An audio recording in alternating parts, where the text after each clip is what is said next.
তো আপনিও কি স্টেট ব্যাংকের স্টেটমেন্ট তোলার জন্য বারবার আপনার ব্যাংকে যান বা আপনার ব্যাংকের যে শাখা রয়েছে সেখানে ভিজিট করেন? তাহলে আজকের ভিডিওটি সম্পূর্ণ আপনার জন্য। কেননা আজকের এই ভিডিওতে আমি আপনাদেরকে দেখাবো যে আপনার হাতে থাকা স্মার্টফোনটির সাহায্যে কিভাবে আপনি এসবিআই অর্থাৎ স্টেট ব্যাংক অফ ইন্ডিয়ার ব্যাংক স্টেটমেন্ট ডাউনলোড করতে পারবেন।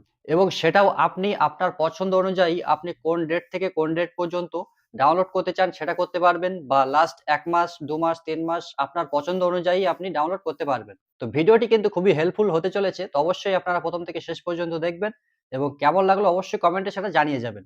তো চলুন তাহলে আজকের এই ভিডিওটি শুরু করা যাক। তো ১ম এই আমাদের যেটা করতে হবে, আপনি সিম্পলি ইওনো এসবিআই অ্যাপ্লিকেশনটিকে ওপেন করে নেবেন।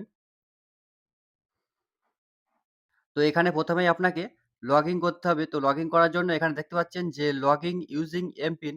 তো আপনার যে এমপিনটি রয়েছে সেটি আপনি এখানে দিয়ে দেবেন। তো আমি আমার এমপিনটা এখানে দিয়ে দেব। পিনটা দেওয়ার পর আপনার সামনে ঠিক এরকম একটি ইন্টারফেস ওপেন হয়ে যাবে। তো এখানে আপনি অনেকগুলো অপশন এখানে কিন্তু দেখতে পাচ্ছেন। দেখতে পাচ্ছেন UPI payment, investment, loan, deposit, insurance, cards, service. তো আমি এখানে যে অপশনগুলো দেখালাম এখান থেকে কিন্তু আপনারা এই সমস্ত কাজ এই অ্যাপ্লিকেশনের মাধ্যমে করতে পারবেন। কেননা যেহেতু এটা এসবিআই এর একটি অফিসিয়াল অ্যাপ্লিকেশন এবং এখান থেকেই আপনি ব্যাংক রিলেটেড অনেক কাজ করতে পারবেন। আপনাকে ব্যাংকে গিয়ে লাইনে দাঁড়াতে হবে না। তো কিভাবে আপনি ব্যাংক স্টেটমেন্টটা দেখবেন সেটা এবার আমি আপনাদেরকে দেখিয়ে দেব। তো সিম্পলি আপনি এখানে ২ টি অপশন দেখতে পাচ্ছেন। একটা হচ্ছে ভিউ অ্যাকাউন্ট এবং আরেকটা হচ্ছে ট্রান্সেকশন।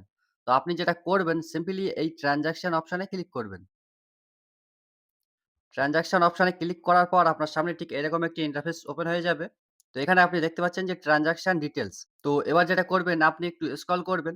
স্ক্রল করলে আপনি দেখতে পাবেন এখানে কিন্তু প্রচুর ট্রান্সেকশন দেখানো হচ্ছে এবং যদি আপনি ভিউ মোডে ক্লিক করেন তাহলে আরো এখানে ট্রান্সেকশন দেখানো হবে। তো ব্যাংকের স্টেটমেন্ট ডাউনলোড করার জন্য আপনি দেখবেন এখানে একটি রিকোয়েস্ট স্টেটমেন্ট বলে অপশন রয়েছে। তো সিম্পলি আপনি এই রিকোয়েস্ট স্টেটমেন্ট অপশনে ক্লিক করবেন। তো ১ম এ আপনি এখানে দেখতে পাচ্ছেন যে সিলেক্ট ডিউরেশন।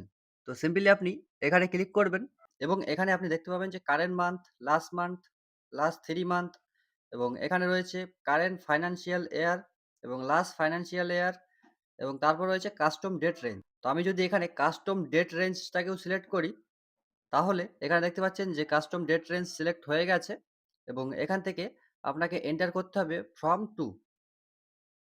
তো আমি জানুয়ারি থেকে জুলাই পর্যন্ত ডাউনলোড করতে চাই। তো সিম্পলি এখান থেকে এই যে জানুয়ারি অপশনটিকে সিলেক্ট করব এবং জানুয়ারির ১ তারিখ থেকে এবং এখানে কিন্তু দেখতে পাচ্ছেন যে ৮/৭/২০২৬ এটা নিয়ে নিয়েছে।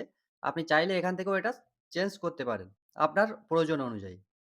তো এবার এখান থেকে সিম্পলি এপ্লাই ডেট রেঞ্জ এই অপশনে ক্লিক করবেন।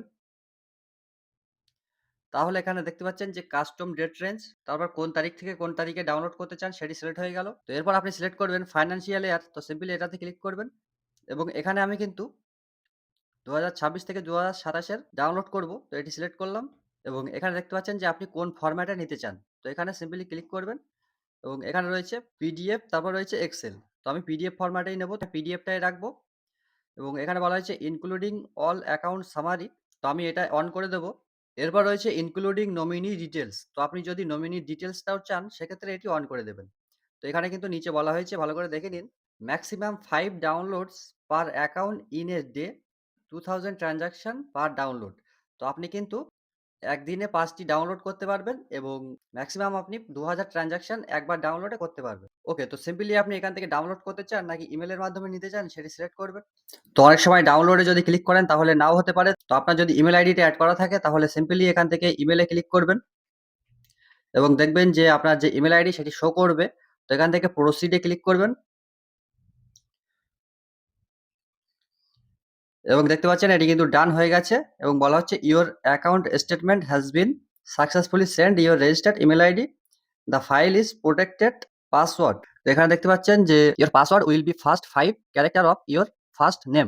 তারপর বলা হচ্ছে upper case followed by your date of birth, date, month, year, format. এবং এখানে কিন্তু যে এক্সাম্পল স্বরূপ আপনাকে বোঝানো হয়েছে যে আপনার পাসওয়ার্ডটি কিভাবে দিতে হবে। তো সিম্পলি আপনি এই ফরম্যাটেই আপনার পাসওয়ার্ডটি এন্টার করবেন আপনার ইমেইলে গিয়ে। তো এখান থেকে ব্যাক করব এবং ইমেইলটিকে ওপেন করে নেব এবং দেখবেন যে ইওনো এসবিআই থেকে একটা স্টেটমেন্ট এখানে কিন্তু চলে এসছে এবং সেটা কিন্তু এখানে পাসওয়ার্ড প্রোটেক্টেড রয়েছে।